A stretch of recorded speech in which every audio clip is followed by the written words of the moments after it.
Hi everyone, welcome back to Feather Stitch House. My name's Rebecca and each week on this channel I upload videos about embroidery and textile art to help you get creative.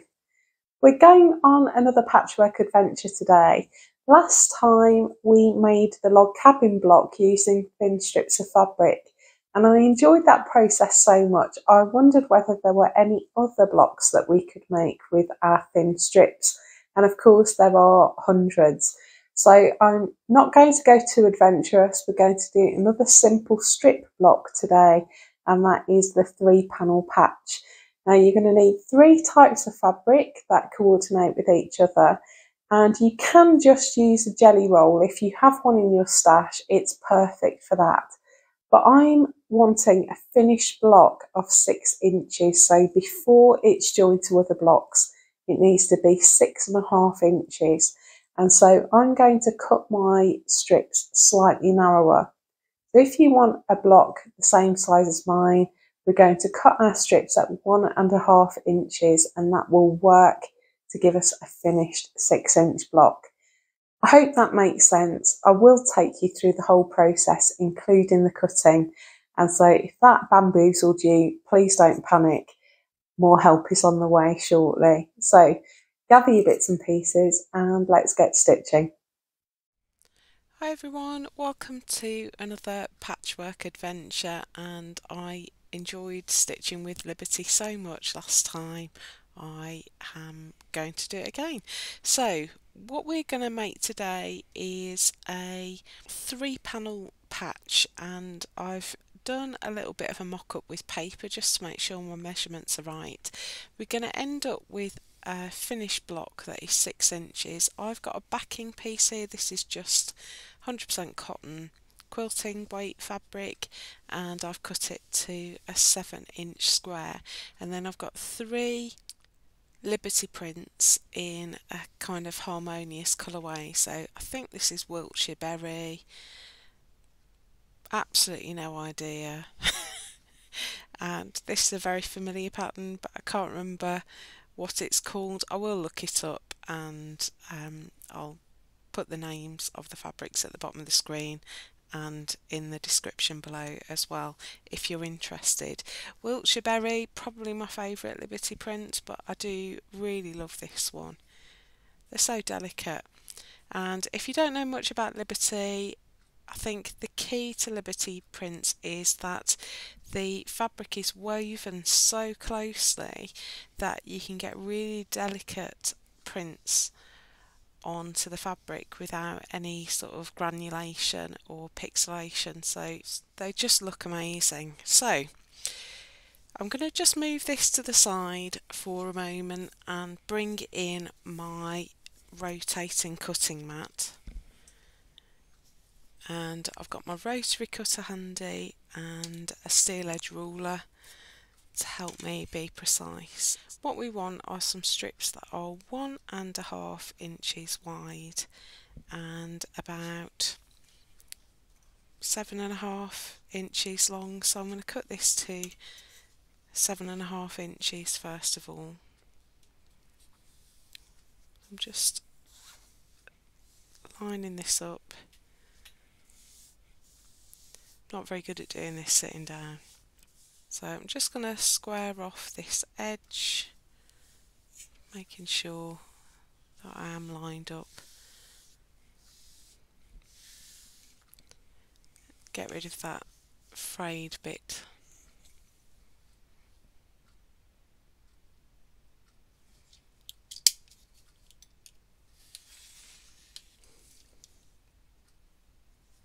There we go. So I've got to remember I'm starting 1 inch in, so I want to cut it to 8.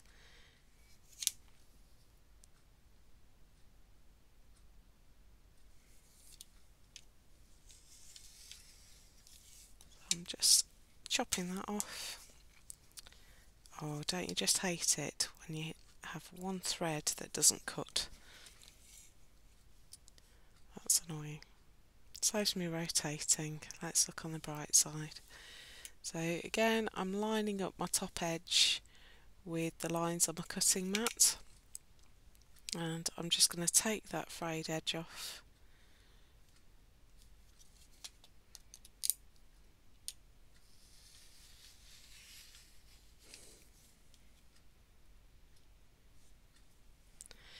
then I want a strip that is 1.5 inches. So I've got 1.5, just lining up with that halfway marker.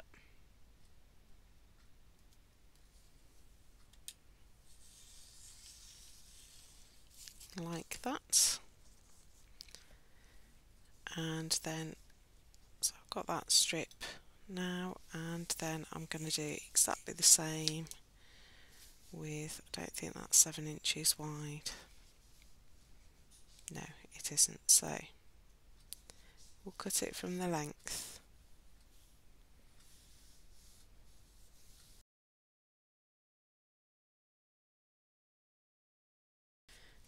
Right, that's my cutting done for the moment. I'm just going to lay these back down on my cutting mat. So I've got 1,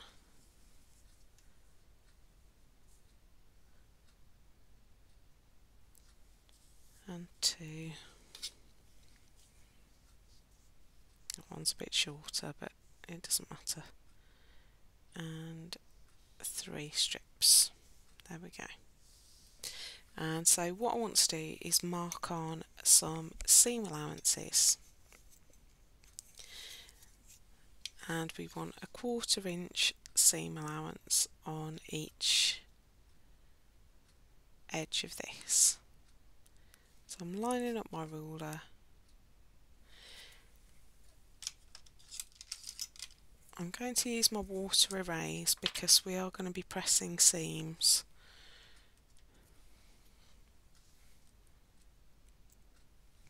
So I'm lining up on my 1/4 inch marker top and bottom, and I'm just going to mark along there, and then I want a 1/4 inch on the other side as well.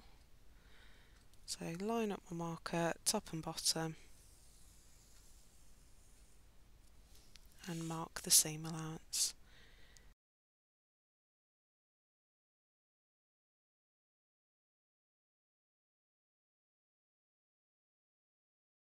There we go, so that's our seam allowances marked. Okay, make sure you mark your seam allowances on the wrong sides of your fabric and double check whether there's a right way up. So this one I think really wants to be that way up, or does it? Maybe, yeah, I think it does. So what we're going to do is line up the edges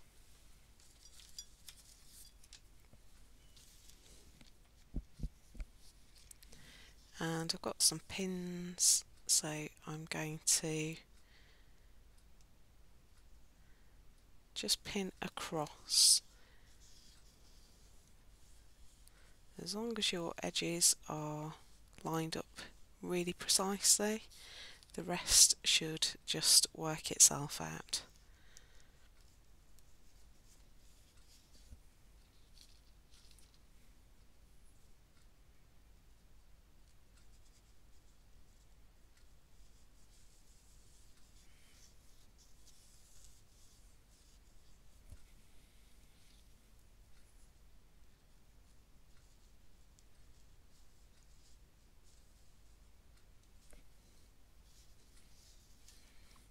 Okay, right, I have some normal machine thread here, so I'm going to cut myself a length of that, and then I've got just a little sharps needle, small eye, sharp point, and I'm going to knot the end with a quilter's knot. And I've deliberately put the pins pointing towards the seam that I want to stitch, and we're going to use a running stitch, but we're going to every now and again put a little locking stitch. So I'm going to start with a tiny back stitch,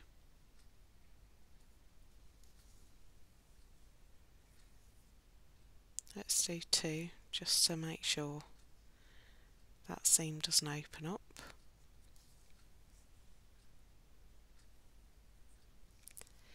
and then I'm going to do a really tiny running stitch on that line. So it might take you a few stitches to get your eye in.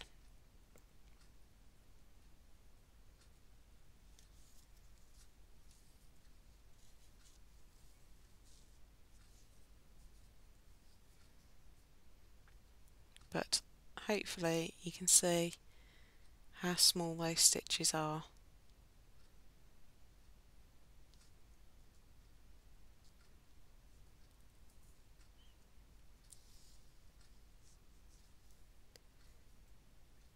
And every fourth or fifth stitch we're going to put a little tiny back stitch in.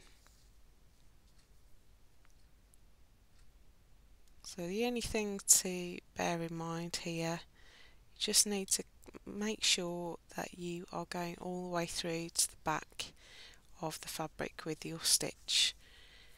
It's very easy, particularly when you're rocking your stitches like this. Very easy to just catch the top layer of fabric. So I always keep my finger underneath. I often wear a thimble on the middle finger of my non-dominant hand because it gets stabbed quite a lot. I've got it underneath to feel for the needle coming through. You can run this through a machine if you want to, but the whole point of this series is to show you that it's possible to do really traditional quilting entirely by hand.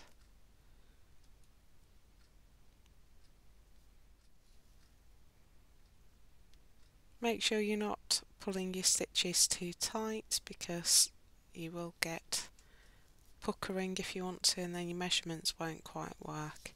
So if you notice your fabric is puckering, just smooth along it with your finger, just make sure it flattens back out. I find it helps to take the pins out as you go as well because they can also cause puckering. You can use quilting clips or wonder clips if you want to, but I do find that they tend to be quite heavy. And I don't know if you can tell, but I'm not holding this up in the air. I'm actually resting my hands on my surface on my table because I just find it's easier to control the tip of the needle. So I think this is a very simple, very traditional quilt block or a quilt pattern. We're making quite a narrow one, but this is perfect for a jelly roll quilt. I have in fact made a whole quilt in this way with a jelly roll, and you basically would just stitch together the entire jelly roll length in batches of 3 strips. So you take 3 strips and stitch them together with a 1/4 inch seam allowance down the entire length of the strip. And that's essentially the stage that we are doing here.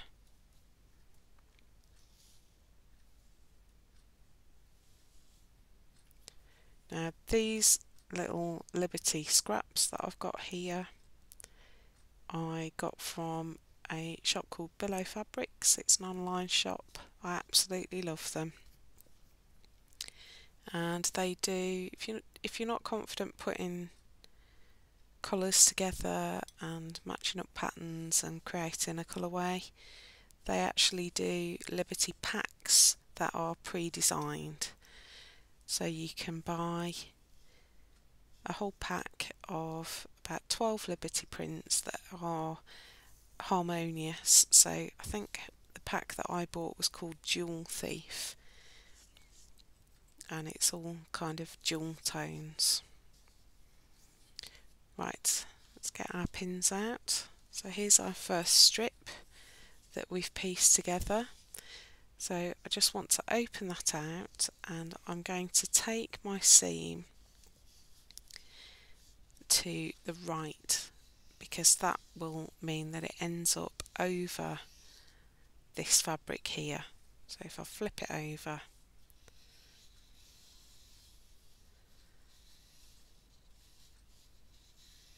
and I just want to open out that seam as wide as it will go, and I mean it finger presses pretty well, but I am just going to take the iron over it. This is why we used our water erase, because if I'd used my heat erase I'd be marking in my seam allowances again. Okay, I like to do it back and front, but I always press the front first, because if that's your way of seeing whether the seam is fully open. So I hope you can see that. Very neat and very straight. So I'm going to do the same again. This time I'm going to start with my Wiltshire berry face up, and I want it to be on the right of this one here, and so I'm going to flip that over, line up the edges, because we've cut them really precisely. The edges are what's telling us whether we're right. Pin that again, keeping the edges nicely aligned, she says, moving it immediately. So that's that pinned, and I'm going to stitch along this seam here. So my left hand seam allowance, I'm going to stitch along that in exactly the same way, and then I'll come back and show you the next stage. Okay, here we go. I've finished my strip and I've made another one exactly the same. Now I've done this because I didn't have enough length in the pieces of fabric that I had, but if you wanted to make one that was 16 inches long, that would be enough to do the whole block. So what we're going to do now is trim these down, and this is the moment of truth to see whether my sewing is accurate. So I'm bringing my cutting mat back in, and I'm going to lay them on, and they should work out at 3.5 inches each, which they do. Oh, look at that. So that's 7 inches in total. Oh wow. I'm relieved. There we go. Right, what we're going to do now is trim these down a little bit more. So I'm just going to smooth them across. Just want the edges lined up really nicely. I'm just going to scooch them across so that I can square off this edge here.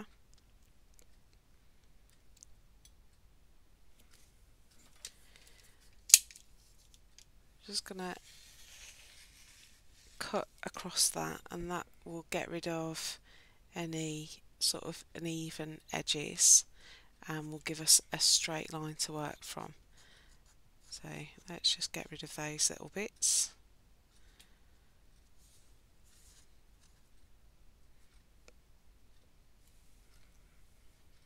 There we go. Right, so we've definitely got 1, 2, 3.5, and then 1, 2, 3.5. So I want 3.5 vertically. So I've laid my strips out horizontally, and I want 1, 2, 3.5 inches vertically, and that will give me a 3.5 inch square.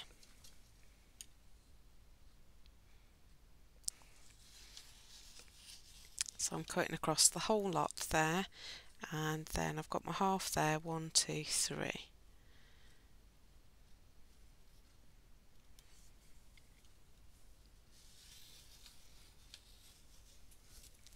That gives me a tiny weeny bit of excess.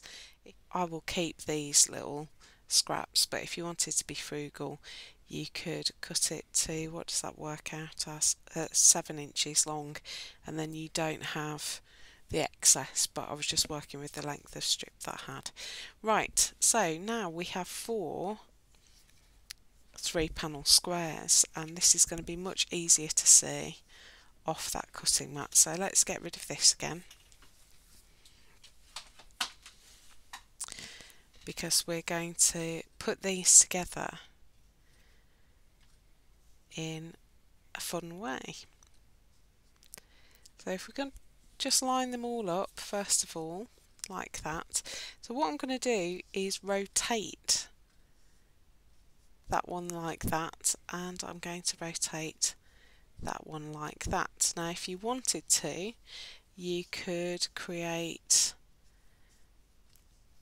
a bit of a cross in the centre if you wanted to. So you can play around with this, so you could create a little overlap like that.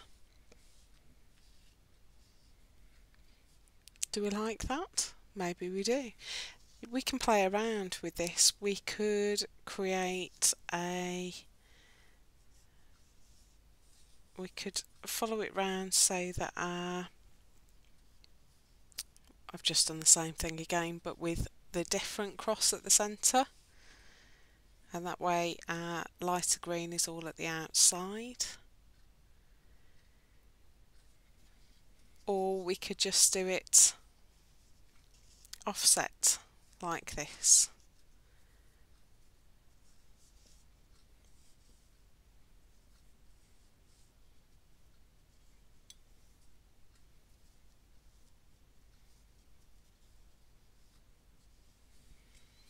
So we've got a little sort of S bend there. I don't know what I prefer the most. I think I want this one at the centre. So I think I'm going to create a little cross. Oh, just thinking about how to do it now. I think I'm going to do it like that. I want to keep these in the same orientation, and I'm going to flip that one over like that.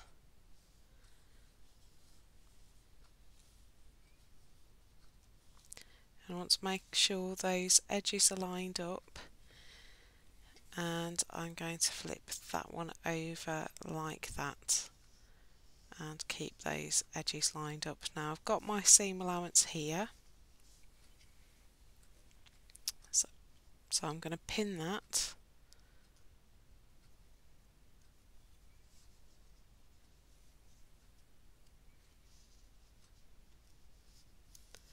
And if I flip this over, I should have my seam allowance here. So I haven't got to mark any other seam allowances. And so now I'm going to stitch along these edges in exactly the same way. So I want to join my 2 3-panel squares together.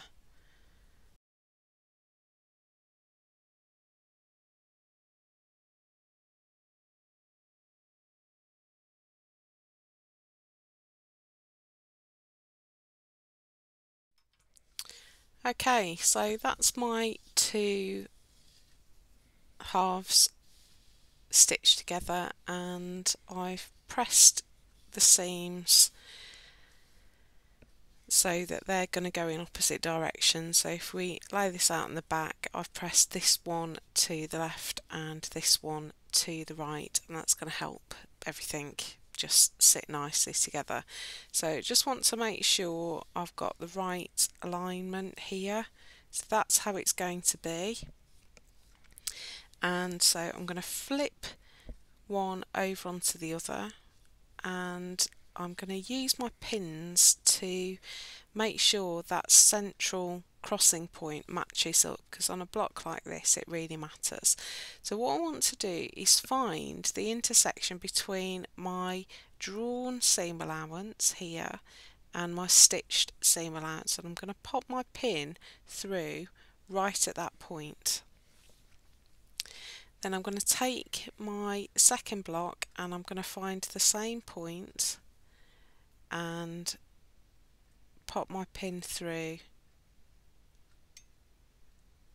on there as well, because it's really easy to make the mistake of matching up seam allowances, but actually it's the stitch lines that we want to match up.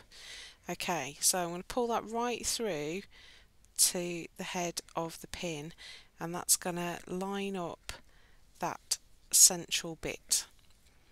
So now I'm going to do the same, get rid of some frays over here. Look, I've got a crossing point between seam allowances.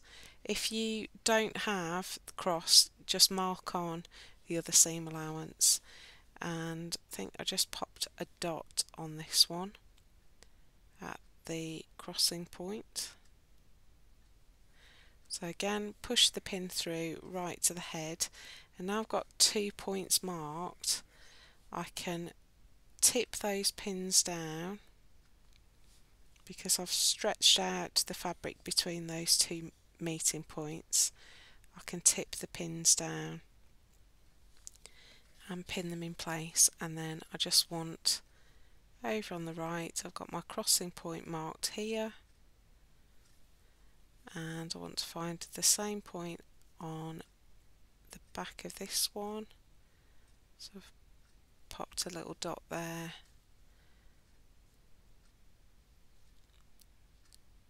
caught the fabric.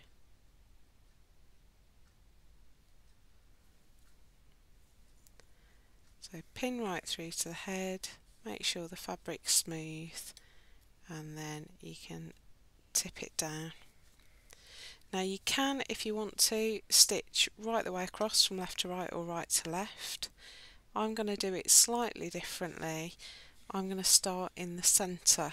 So I've got my thread in my needle, and I'm just going to go through in the centre, and once you've got your first locking stitch in, that centre pin can go out of the way. Now I think if you are hand stitching and you just go from right to left, it is possible that by the time you get to the centre you've misaligned your fabrics, and with a machine, if you've got a walking foot, it will keep the fabrics aligned really nicely. But if you're stitching by hand, which I find more therapeutic to be honest,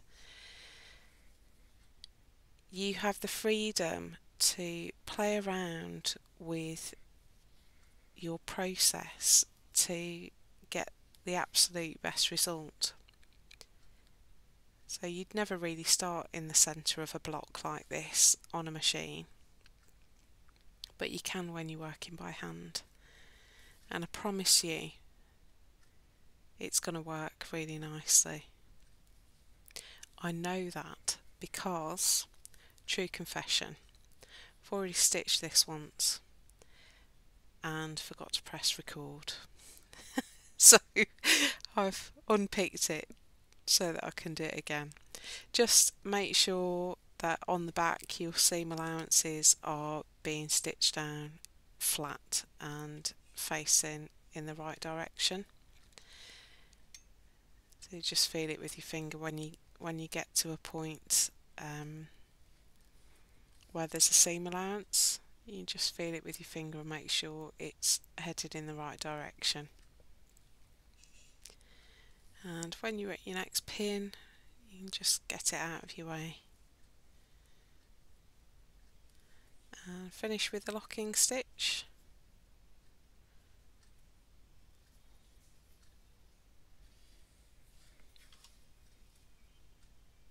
Snip that off, and then I'm going to go back the other way, and then it will be the moment of truth.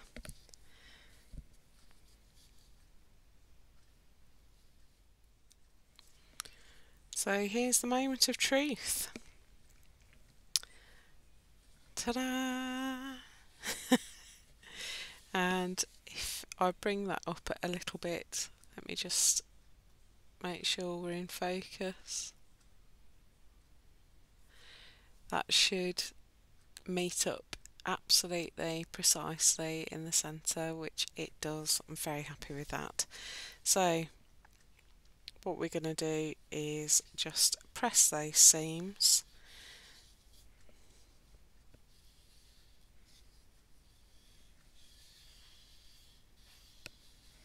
like that.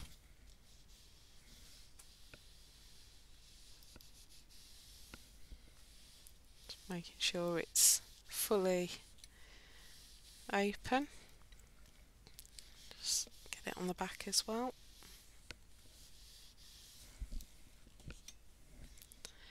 And so that is our 3-panel patch block. So I'm going to bring back in my backing piece. Now you don't have to do this, but all of mine have got backing pieces and I want it all to feel the same. I'm also very aware that I'm hand stitching this, and I think an extra layer is just going to make it that little bit more robust. Now obviously this block finishes at 6 inches, it's 6.5 at the moment, and my backing fabric is cut to 7. I'm not too worried about that, it just means that I can trim it back and all the layers will be the same. But as I say, if you are confident, if you're more confident than me, you can not use the backing piece. I've just marked on 1/4 inch so I can line up my panel. Let's just put some pins in to hold it in place. I only mark 2 sides because once you've got one corner, all the other corners sort themselves out. And I'm just making sure that I'm in the seam allowance and just using what's left in my needle to tack the layers together. Because I'm in the seam allowance, I won't even need to take these tacking stitches out because they'll be hidden when I stitch blocks together. So as long as you're in your 1/4 inch seam allowance at the edge, you're fine. So there's our finished 3-panel patch block. We've used strip piecing to make our little squares and offset them to make this little Catherine wheel cross in the centre. I hope you've enjoyed that little adventure, and if you are enjoying these and want to see more patchwork videos, I will link a playlist down here so that you can see what else we've made in this series. I'll put a video up here that you might be interested in as well to take your sewing a little bit further. Thanks so much for joining me. Can't wait for our next trip into patchwork, and I will see you very soon for another video. Take care and have fun stitching. Bye.